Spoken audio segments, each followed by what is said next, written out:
Hello everyone, তো আমি এদিকে বানাচ্ছিলাম দেখো চাউমিন, তাও আবার কার আবদারে, বুঞ্জির আবদারে। কারণ বুঞ্জি বলছে মাসি তোমার হাতে চাউমিন খাবো।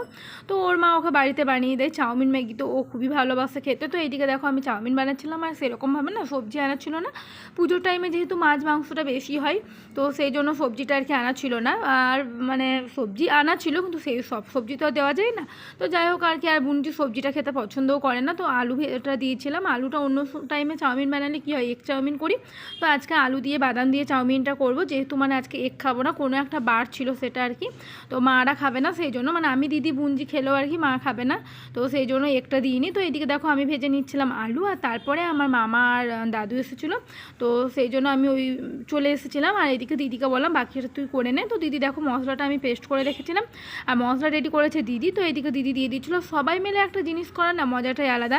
তো এইদিকে আমার বুঞ্জি মানে খানিক হেল্প করছিলো, দিদি হেল্প করেছে, আমি। তো তারপরে দেখো বাদাম চাউমিন করেছিলাম, যেহেতু একটা দিইনি, তো